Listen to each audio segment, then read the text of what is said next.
Hello guys! Welcome to my channel, Anne's Healthy Kitchen. For today's video, we are going to make juicy stir-fry beef.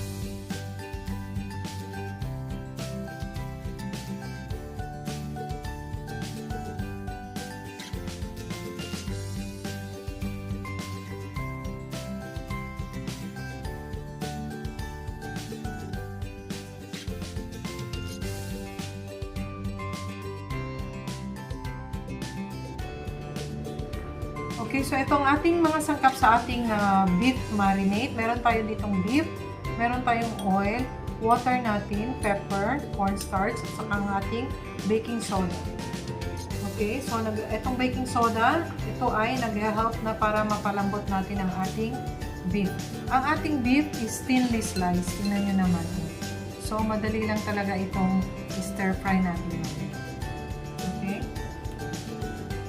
So, ang gagawin natin, i-marinate muna natin ang ating beef. Lagay na natin ang ating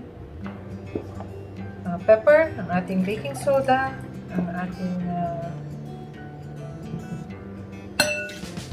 cornstarch, and then ang ating water. Okay? Tapos, kasama na din ang ating oil. Ngayon guys, naghugas ako ng kamay. Anyway, ito naman ay pangkain lang namin. So, ito na ang gagawin natin ay atin siyang hahaluin. Ganyan. Okay? So, marinate natin siya siguro mga 30 minutes lang guys para mag-absorb lang yung ating mga nilagay. Okay? So, ready na ito mamaya sa ating gagawin. So, ganito lang siya. Ilagay muna natin. I-rest natin siya ng more or less mga 30 minutes. Okay? So, ito naman siya. Ito yung ating sangkap na ating i-stir-fry kasama ang ating beef. So, meron tayo ditong spring onions, ang kanyang stalks, ang white at saka yung kanyang green. Meron tayong ating onion. Nakat ko na siya ng ganito kalalaki kasi gusto ko kasi yung may crunch pa yung ating onion. Meron tayong siling haba. Hindi ko na tinanggal yung kanyang seeds kasi mas gusto ko yung parang nakikita mo na maganda pa rin siya pag naluluto na. Meron tayong garlic. Ito meron tayong vinegar dito at saka ang ating ginger, tubig, oyster sauce, sesame oil, normal soy sauce, at saka yung ating dark soy sauce. So guys, magsimula na tayong maglagay lang tayo ng mga 2 to 3 tablespoon oil. Pwede na yan. Kailangan nakaano siya. Ganyan.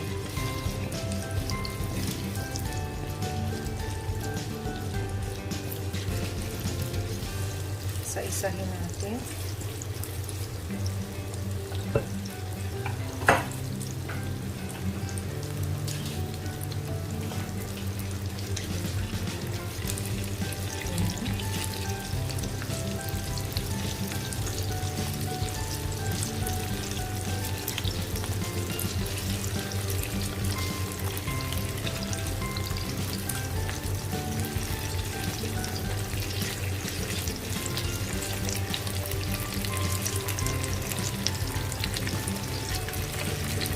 Paanuhan sila, ha? Kasi marami. Anyway, ganito talaga.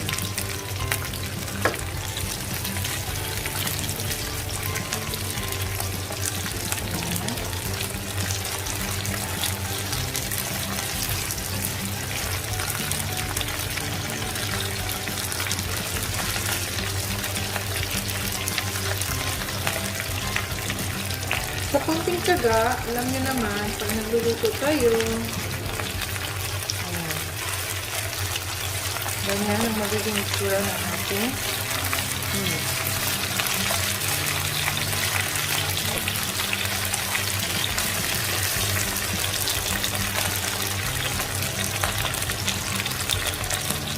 Yan, nakakapabango.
tayo ng kaunting oil lang.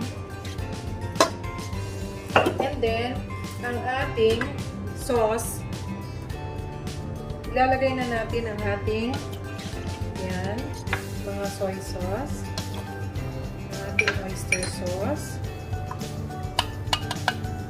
And then, haluin natin.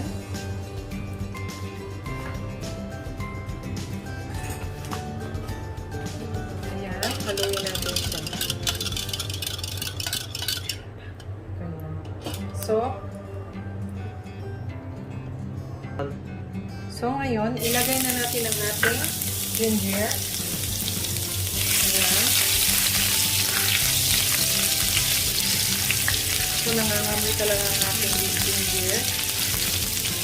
Ngayon, pwede na natin ilagay ang ating garlic. Ayan. And i-add na rin natin ang ating sibuyas. Mas gusto ko ang sibuyas, guys, na ganito para crunchy pa siya kaunti. Kaya ano na natin siya ng mga 1 minute sa ating ginigisa.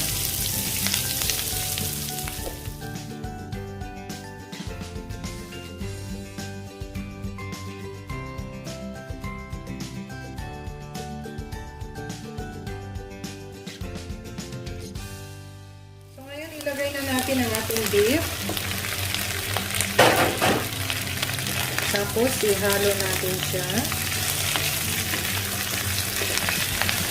And then, ang ating sauce, konti-konti lang. Ayan.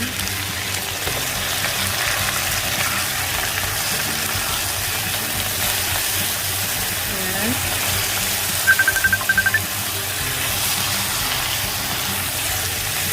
Saka,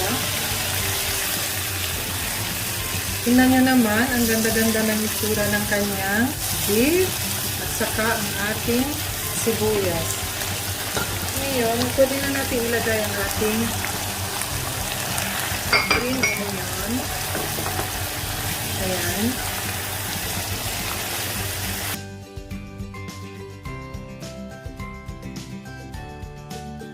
Ayan. Stir lang natin ang onions. Tapos, busin na natin ang ating tubig. Ayan.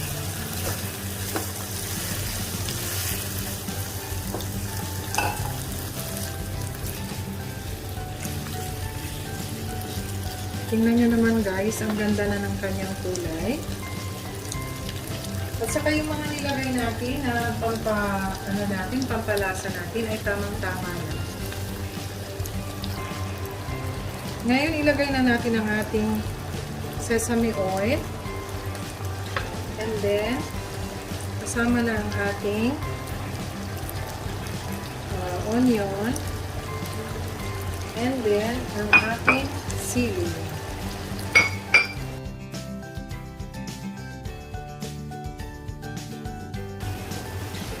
Ayan. Ang ganda na ng kanyang tsura.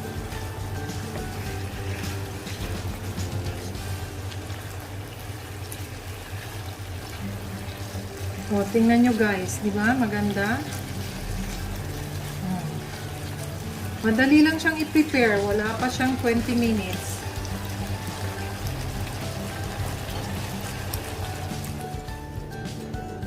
So, guys, ito na ang ating juicy stir-fried beef. At saka, tingnan nyo naman ang kanyang itsura. Napaka-sarap ang kanyang itsura. Guys, grabe. Tikman natin. Okay. Ayan. Tikman natin. Ang dali, ha?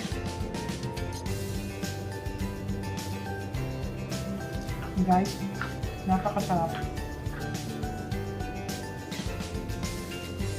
Ang meat, napaka-tender. Tamang-tama lang yung sear natin ang meat. Super number 1.